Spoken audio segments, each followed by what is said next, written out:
درود بر شما دوستان عزیز، با این نکته آموزشی دیگه در مورد ردیف موسیقی ایرانی در خدمتتون هستم.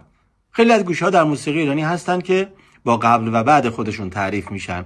یعنی خیلی مهمه که شما از چه مسیری در واقع رسیده باشید به اون گوشه و یا سابقه شنیداری شما قبل از اینکه اون گوشه نواخته بشه چی بوده، چی توی گوش شما بوده، نوازنده چی نواخته و رسیده به این گوشه. و یکی از نمونه‌های بارزی که میتونم براتون مثال بزنم گوشه مخالف چهارگاه هست. گوشه مخالف چهارگاه بسیار شبیه درآمد همایون هست و اگر کسی قبل از گوشه مخالف چهارگاه برای شما هیچ گوشه چهارگاهی ننواخته باشه و اصلا گوش شما خالی باشه، ممکنه که به اشتباه بیافتید و فکر کنید این درآمد همایونه. خب حالا من میخوام این مخالف چهارگاه برای شما بزنم.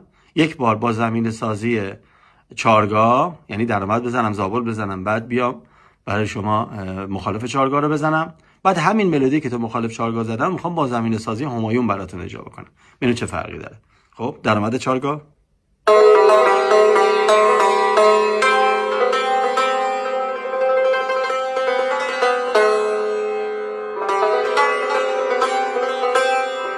زابل،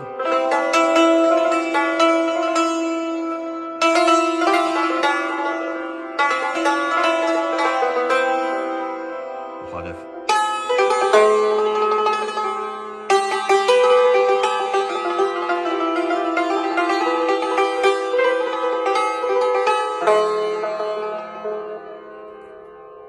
ببینید شما دقیقاً حس مخالف چهارگاه خواهید داشت، چون من مسیری که اومدم مسیری بوده که شما رو در واقع قانع میکنه که الان در گوشه مخالف چهارگاه هستید. خب حالا همین ملودی رو میخوام با زمین سازی همایون براتون اجرا بکنم. اول یه مقدار همایون بزنم.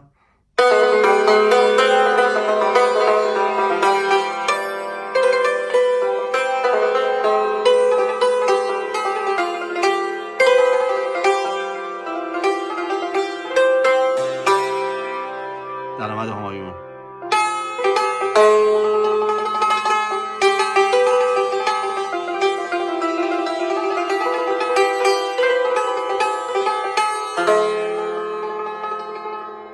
دیدید که همین ملودی اونجا به ما حس مخالف چهارگاه داد و اینجا حس درآمد همایون.